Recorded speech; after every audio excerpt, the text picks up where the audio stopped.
안녕하십니까. 손해평가사마을 손평리 이장입니다. 오늘 계약인수를 공부함으로 인해서 저가전 종합위험 과학상품 1과목의 저가전 종합위험 2의 전체적인 강의를 종료하겠습니다. 자, 계약인수에는 이게 보험가입금액, 그 다음에 보험가입 자격, 그 다음에 기준, 그리고 인수제한 목적물, 그리고 인수 관련 수확량에 대해서 전체적으로 살펴보면서 적과전 종합위험 2의 강의를 마무리하도록 하겠습니다. 자, 계약인수에서는 보험가입 지역이 있습니다. 보험가입 지역, 사갑의 단감, 더블감은 가입 지역이 전국입니다. 그리고 보험가입 자격, 보험가입 자격은 우리가 보면 지금 보험가입 자격이 1번과 2번이 나올 텐데, 자, 1번은 어떤 누가 보험 가입할 수 있느냐. 자, 그러면 농업경영직 육성 및 지원에 관한 법률. 농업경영체 육성 및 지원에 관한 법률 제4조에 따른 농업경영체에 등록한 자. 농업경영체에 등록한 자는 농업경영정보를 등록한 그러한 업체입니다. 그러한 농업인이나 농업법인으로서 농업인 및 임차농 여부와 관계없이 보험대상 농작물을 통상의 영농 방법으로 실제 경작하는 주된 경작자. 그래서 이 1번 전체를 암기를 하셔야 되고, 이 파란색으로 된 부분은 가로넣기에 자주 출제될 수 있고 또 이 명확하기 때문에 이러한 부분을 암기 주시기 바랍니다. 그렇다면 여기서 계약자를 주된 경작자가 아닌 가족 등의 명의로는 불가. 그러니까 여기서 주된 경작자가 아닌 가족 등의 명의는 불가. 그러니까 아버님이 뭐 자식 이름으로 한다든가 이러한 경우는 농사를 짓지 않은 자식 이름으로 한다거나 이러한 경우는 보험을 가입할 수 없다는 겁니다. 그러나 현실에서는 그런 경우가 종종 있는 걸로 확인이 됩니다. 그리고 가수원을 다른 사람에게 임대한 경우에는 임차농은 보험에 가입할 수 있으나 주된 경작자가 아닌 가수원 소유자는 가입이 불가하다는 겁니다. 그리고 농업경영체는 전체적으로 확인을 하시면 뭐다? 융자나 보조금융 지원을 받으려 농업경영체에 대하여 농지, 축사, 임야, 원예시설 등을 결국 농업경영 관련 정보로 등록한 겁니다. 그래서 농업경영체가 뭔가 한번 확인해 보기 위해서 지금 제가 정리를 해 놓았습니다. 그리고 법인, 외국인, 미성년자, 피한정 후견인, 피성년 후견인도 보험에 가입이 가능합니다. 단, 미성년자와 피한정 후견인은 법정 대리인이 뭘 해야 된다? 동의 또는 대리, 동의해도 되고 대리해도 됩니다. 그러나 피성년 후견인은 동의는 안 되고 반드시 법정 대리인이 동의를 해야 합니다. 그렇다면 뭐 법인은 법적으로 인해서 자연인처럼, 그러니까 사람처럼 어떠한 법의 주체가 될 수 있도록 해준 게 법인이고, 외국인은 다 아실 거고, 미성년자는 만 19세 미만을 미성년자라고 하고 있습니다. 그렇다면 우리가 피한정 후견인과 피성년 후견인을 구분해 볼 필요가 있습니다. 그러면 여기서 두 개를 같이 보시면 피한정 후견인은 뭐다? 사무를 처리할 능력이 부족하다. 사무를 처리할 수 있는데 좀 판단 능력이 조금 부족하다는 겁니다. 그러나 법정 대리인의 동의를 받거나 대리를 받는다면, 동의를 받아서 뭐 계약을 했다. 그러면 결국 그게 유효한 법률 행위로 볼 수 있습니다. 유효한 법률 행위입니다. 그러나 피성년 후견인은 뭐다? 사무 처리할 능력이 지속적으로 결여했다. 지속적으로 없다. 그러니까 할 수가 없다는 거예요. 뭐 치매라든가 치매 환자라든가 이런 사람들은 성인임에도 불구하고 지속적으로 결여되어 있다. 그러니까 사무 처리할 능력이 없다. 그러니까 법률 행위를 할 수 없다는 거죠. 그래서 그 법률 행위는 이 사람이 예를 들어서 피성년 후견인이 뭐 계약을 했다. 그랬더니 원칙적으로 그 계약은 무효입니다. 취소할 수가 있는 겁니다. 따라서 피한정 후견인은 능력이 부족하기 때문에 법정 대리인의 동의를 얻어서 법률 행위를 할 수 있고, 또 대리로 법정 대리인이 대리해서 할 수 있습니다. 그러나 피성년 후견인은 반드시 뭐다? 대리해야 된다. 그 차이점. 왜? 피성년 후견인은 뭐다? 지속적으로 결여, 능력이 지속적으로 결여됐기 때문입니다. 따라서 이 두 개를 비교하면 왜 이렇게 되는지 이해가 더 쉬울 겁니다. 다음은 보험 가입 기준인데, 보험 가입 기준은 계약 인수를 함에 있어서 무슨 단위로? 과수원 단위로. 그리고 개별 과수원의 최저 보험 가입 금액은 200만 원 이상이어야 한다. 그러면 200만 원이 안 되는 200만 원 미만인 과수원은 어떻게 하냐? 200만 원 미만인 경우에는 그렇다면 하나의 네 동 안에 있다면 각각의 보험 가입 금액이 200만 원 미만인 두 개의 과수원은 하나의 과수원을 취급해서 계약이 가능하다는 겁니다. 그럼 바꿔 말하면 하나는 200만 원이고 하나는 50만 원이다. 그럼 두 개 합쳐서 250만 원, 200만 원이 넘기 때문에 할 수 있다? 아닙니다. 조건이 있지 않습니까? 보험 가입 금액 각각의, 그러니까 그 과수원의 각각의 보험 가입 금액이 200만 원 미만원이어야 된다. 200만 원 미만. 그리고 몇 개까지? 두 개까지만 가입할 수 있다는 겁니다. 그리고 과수원의 구성 방법은, 자, 과수원의 정의부터 볼까요? 한 덩어리의 토지의 개념으로 필지와 관계없이 실제 경작하는 단위고, 우리가 통칭에서는 과실을 제외한 하나의 경작. 그러니까 결국 한 덩어리 토지 개념으로 필지와 관계없이 농사 짓고 있으면 되는 거예요. 그렇기 때문에 한 덩어리의 과수원은 여러 필지로 나누어 있더라도 하나의 농지로 취급한다. 그러니까 한 덩어리 하나, 이게 가장 중요한 개념이라고 볼 수 있겠습니다.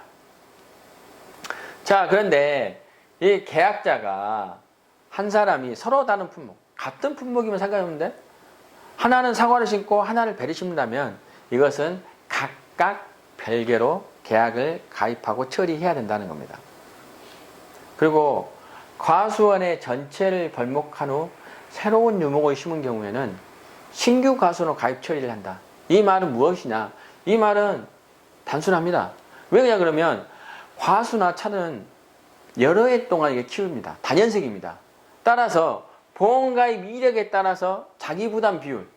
왜 그러면 자기부담 비율이 예를 들어서 신규 가입할 경우에는 20%도 가능하잖아요. 10%, 15%를 가입할 수 없습니다. 자기부담 비율이 적을수록 보험금이 많을 거 아니에요. 그 다음에 평년 수확량에 영향을 미친다. 그럼 보험을 몇 년 가입했냐. 따라서 1-5분의 y. 이것은 평년착관의 기사가 나오는데 그 평년 수확량에 영향을 받기 때문에 실제로 이 벌목하고 새로운 유목을 쉰다면 다 과거의 가입 이력이 싹 무시되고 신규 과수원이다. 이렇게 3번은 이해하시면 되겠습니다. 그래서 3번은 이걸 읽어보시면 왜 그러는지 이해가 빠르게 될 겁니다. 그 관할구역 내에 농협에 가입하는 것이 원칙이다. 농협은 농협 관할구역에 속한 과수원 하나여 인수할 수 있습니다. 그리고 계약자가 관할구역 내에 여러 개의 과수원을 경작하는 경우에는 관할구역 내에 하나의 농협에 가입하는 것이 원칙입니다. 따라서 이 보험가입 기준의 이러한 내용들은 통암기로도 나올 수 있는데 이러한 부분은 명확하게 암기를 해주시기 바랍니다. 그 다음은 인수제한 목적물. 인수제한 목적물은 앞에 강의에서 제가 설명했기 때문에 빠르게 검토해 보도록 하겠습니다. 자, 보험 가입 금액이 200만 원 이상이어야 된다. 그리고 가입하는 해의 나무 수령. 그래서 밀식재배 3년 사과, 반밀식재배 4년, 일식재배, 일반재배 5년, 배는 3년, 단감더블가 5년. 그렇다면 수령은 어떻게 한다? 나무 나이를 말하는데 묘목이 가입과수원에 식재된 해를 1년으로 합니다. 3년생을 올해 심었다고 해서 이게 수령이 3년이 아니라 3년생이어도 올해 심은 지 1년밖에, 올해 심었다면 1년인 거예요. 그래서 그 부분, 이게 문제의 함정으로 나올 수 있으니 확인하십시오. 묘목이 가입과수원에 심어진 해를 기준으로 1년으로 합니다. 그리고 품목이 홈식된 과수원. 품목이 여러 개, 그러니까 사과배가 같이 섞여 있는데 단 사과가 100그루 중에서 사과가 91그루고 배가 9그루라면 사과는 보험에 가입이 가능하다는 겁니다. 그리고 이러한 전정, 비별관리 잘못, 품종갱신 등으로 수확량이 현재 감소할 것으로 예상되는 가수원 인수 제한입니다. 그리고 시험 연구를 위해 재배되는 가수원. 제가 빠르게 가는 이유는 이건 업무 방법서에 있는 거 그 내용 그대로입니다. 그리고 일부 나무만 가입하는 가수원. 그리고 통상적인 영농활동을 하지 않는 가수원. 하천 부지 및 상습 침수 지역에 소재한 가수원. 이건 하천 부지와 상습 침수 지역에 비가 조금만 와도 여기는 재해가 발생하기 때문에 이러한 경우는 인수 제한입니다. 그리고 판매를 목적으로 경약하지 않는 가수원. 중요합니다. 가식. 잠시 임시로 심어놓은 가수원은 안 된다는 겁니다. 그리고 보험가입 이전에 자연재해가 발생한 경우에 또 인수 제한. 그리고 중복가입하는 경우도 인수 제한. 그리고 신속한 손해평가가 불가능한 지역에 소재한 가수원 인수 제한. 그리고 도시계획에 편입될 그러한 것도 인수 제한. 그리고 기타 인수가 부적절한 가수원도 인수 제한입니다. 그렇다면 이게 지금 상당히 많은데 이게 공통적인 게 있고 또 품목마다 상이한 게 있습니다. 따라서 암기 방법을 제가 팁을 주겠습니다. 인수 제한 목적물 암기의 팁은 자 먼저 보험 가입 금액 50만 원 이상인 것도 있고 100만 원 이상인 것도 있고 200만 원 이상인 게 있습니다. 그래서 품목마다 보험 가입 금액을 확인해 주시고 또 면적으로 된 것도 있죠. 200mm, 200제곱미터, 그 다음에 1000제곱미터, 그 다음에 금액으로 된 거 있고 면적으로 된 게 있습니다. 그리고 나무마다 수령이 다릅니다. 그래서 밤나무는 뭐 5년, 호두는 8년. 그리고 병이 역병, 궤양병. 그러니까 보험 가입 이전에 보험 가입 직전 연도에 뭐 역병, 궤양병 등으로 전체 나무 20%가 고사되거나 그리고 뭐 고사된 경우에 이런 경우에 이런 게 역병, 궤양병. 그리고 균핵병은 OD에 적용이 되고. 자, 재배 방식은 친환경, 포도의 경우는 친환경 재배로 일반 재배와 결실 차이가 현재 있다고 된 경우 인수 제한이잖아요. 그래서 그런 재배 방식. 그 다음에 조방 재배는 뭐 OD나 그리고 복분자. 저희가 자연력을 주로 하여 재배하는 방식. 그러니까 이거 같은 경우는 통상적인 영농 활동을 하지 않는 거. 뭐 시설 재배. 무화 같은 경우는 시설 재배한 가수원은 인수 제한. 그리고 품종. 뭐 OD에서 흰 OD 계통. 그 다음에 귀향. 뭐 자두에는 귀향은 품종은 해주지 않는다. 따라서 여기서 여기까지는 차이가 있기 때문에 이 차이들을 품목마다 암겨주시고 공통사항이 있습니다. 공통사항은 다음과 같아요. 뭐 시험재배 연구, 하나의 가수원의 일부만 가입하는 경우, 품목 온식, 전쟁 등으로 수확량 감소, 통상, 영농활동 부재, 하천부지, 상습 침수 지역, 판매 목적으로 경쟁을 안 한다, 가식가수원이다, 보험가입 이전에 피해를 입었다, 그다음에 중복가입이다, 도서지역으로 신속한 영농활동이 불가능하다, 도시계획에 편입됐다. 상당히 제가 파란색으로 해놓은 것만 보시면 제가 말을 어거지로 만든 것 같지만 저는 이렇게 외웠습니다. 시의 일부 품목은 수확량이 감소해 통상 하천 부지에서는 판매 목적으로 경쟁을 안 한다. 단 가식가수원은 보험가입 이전을 피해서 중복가입하여 도서지역 도시계획에 편입한다. 그래서 이 빨간색하고 파란색하고 연결해서 암기를 하시면 저는 좋을 거라고 생각합니다. 근데 이 제 암기 방법이 맞지 않으면 여러분 스스로 이 암기 방법을 개발해서 적용하시면 됩니다. 제 암기 방법은 참조만 하시면 되겠습니다.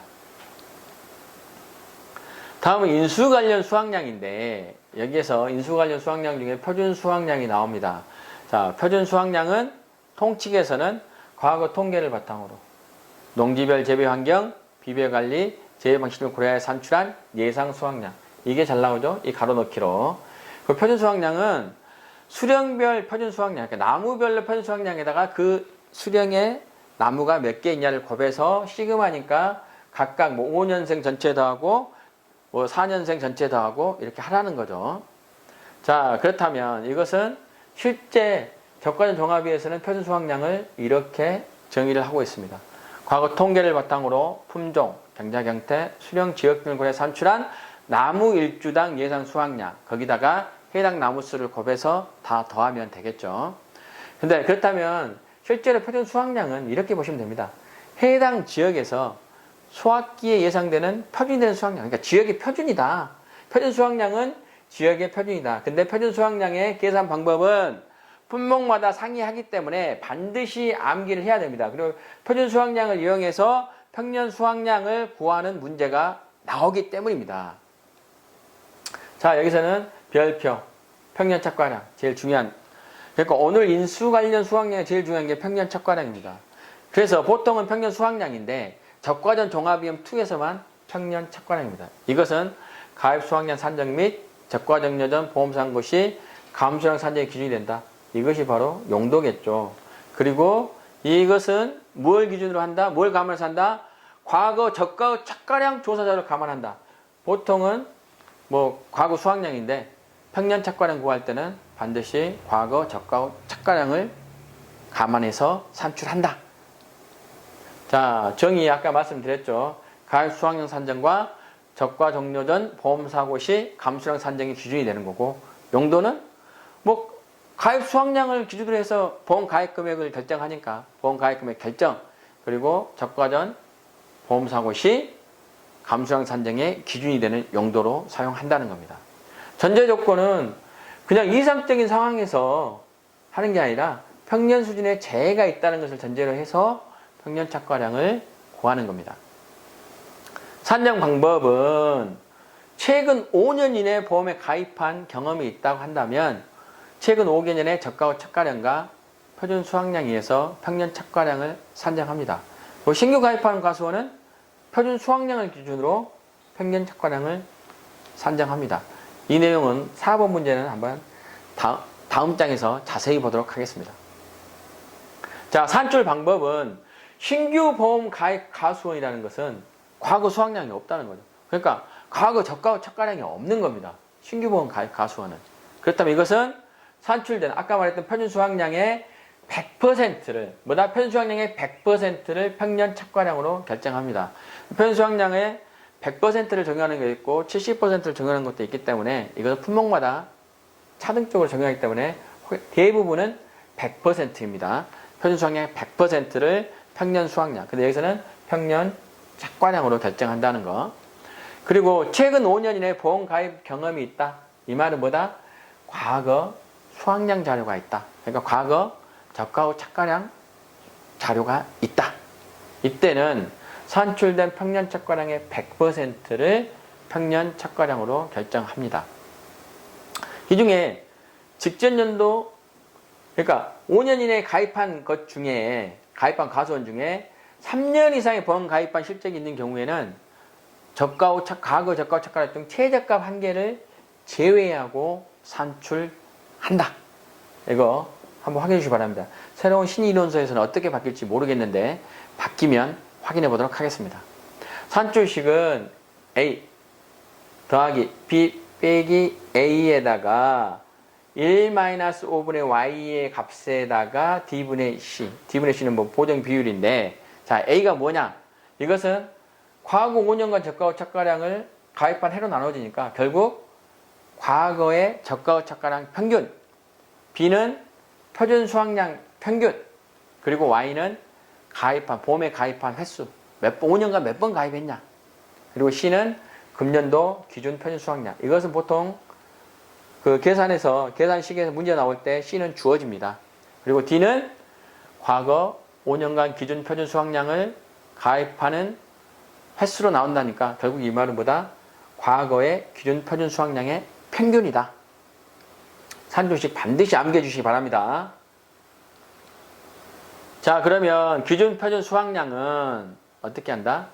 과수사종에 기준 표준 수확량. 앞장에서 지금 여기에 말하는 기준 표준 수확량이 C와 D가 있는데 이게 상당히 좀 어렵습니다. 그래서 쉽게 제가 정리를 해놓은 게 있는데, 여기 보시면 과수사종의 표준 수확량 중 평년 착과량을 보정하는데 적용하는데 기준이 되는 표준 수확량, 그러니까 D분의 C에서 C와 D입니다. 사과는 표준 수확량에서 일반 제외 방식 5년생을 표준 수확량으로 합니다. 그래서 기준 표준 수확량이 일반 제외 방식 5년생으로 합니다. 따라서 과거 기준의 표준 수확량, 사과일 때만 이게 있습니다. 과거 기준 표준 수확량의 적용 비율이. 근데 거기 업무 방식 어떻게 나왔냐? 3년생은 50%, 4년생은 75%. 이 말은 뭐냐 그러면 3년생은 밀식 재배일 때 3년생, 반밀식 재배 4년생, 그 다음에 일반 재배 5년생이니까 밀식 재배한 과수원이 가입할 경우에는 표준 수확량이 없어요. 그렇기 때문에 3년생의 경우에는 5년생의 일반 재배 방식 5년생의 표준 수확량의 50%를 곱한다는 거고, 4년생은 밀식 재배는 3년생일 수도 있고 4년생일 수 있잖아요. 반밀식 재배는 4년생이고, 이때는 일반 재배 방식의 5년생의 표준 수확량의 75%를 곱한다. 그래서 이 말이 이 파란색이다. 무슨 말일까 고민하지 마시고, 아, 이걸 말하는 거구나 하시고 이해하시면 되겠습니다. 그 배는 소식 재배 방식의 표준 수확량이다. 그리고 단감 떫은 감은 표준 수확량표의 수확량이다. 자, 그렇다면 이제 가입 수확량을 보겠습니다. 가입 수확량은 뭐예요? 가입 수확량은 보험에 가입한 수확량으로 가입 수확량에다가 가입 가격을 보면 보험 가입 금액을 나옵니다. 그리고 평년 착과량의 100%를 가입 수확량으로 한다. 이게 상당히 중요합니다. 그래서 평년 착과량만 나올 경우에도 평년 착과량만 보고 보험 가입 금액을 계산할 수 있습니다. 왜? 평년 착과량의 100%가 가입 수확량이기 때문에. 자, 그렇다면 마지막으로 평년 착과량과 평년 수확량을 비교해 보도록 하겠습니다. 자, 평년 착과량, 평년 수확량. 이것은 평년 착과량은 적과전 종합비용 2에서만 나오는 거고, 평년 수확량은 일반적인 과수에서 과실 손해보험금, 그 다음에 수확량 감소 보험금 할 때 나옵니다. 자, 적과전 종합비용은 착과된 과실수에서 감소된 과실수만큼. 그러니까 원래 적과차고 조사에서 원래 달려있던 과실보다 적게 되면 그 과실수만큼 보장해준다. 그럼 지금 쉽게 말해서 실손보장보험금하고 똑같아요. 그러니까 실손보험하고 똑같다. 이렇게 보시면 되고, 수확감소보장은 수확량 기준으로 감소된 피해율을 산출하고 그만큼의 보험가입금액에서 피해율 빼기 자기 부담 비율로 보상해주는 겁니다. 따라서 이 수확량은 이거, 수확감소보장에서는 피해율로 산출하는 거고, 여기는 어떤 걸로? 갈 수만큼, 감소된 수만큼 보장해준다는 겁니다. 그래서 얼마만큼 착과량이 감소했는가 비교의 기준인 착과량이고, 여기는 수확량이 얼마만큼 감소했는가. 그래서 피해율 할 때 평년 수확량분의 평년 수확량 빼기 수확량 빼기 미보상 감수량, 평수 미평. 그래서 그때 피해율 계산할 때 이 평년 수확량이 필요하다는 겁니다. 따라서 평년 착과량의 100%를 가입 수확량을 하고, 평년 수확량의 50%에서 100%를 가입 수확량을 합니다. 그래서 과수 4종과 그 다음에 일반 과수, 종합과수와는 차이가 있다는 것을 두 개로 비교를 해주시면 되겠습니다. 자, 이상으로서 제 강의를 마치고 네이버나 네이버 카페에서 손해평가사마을 손평리 2장을 검색하시면 보다 다양한 수험 자료를 접할 수 있습니다. 이상으로서 손평리 2장 강의를 마치겠습니다. 고맙습니다.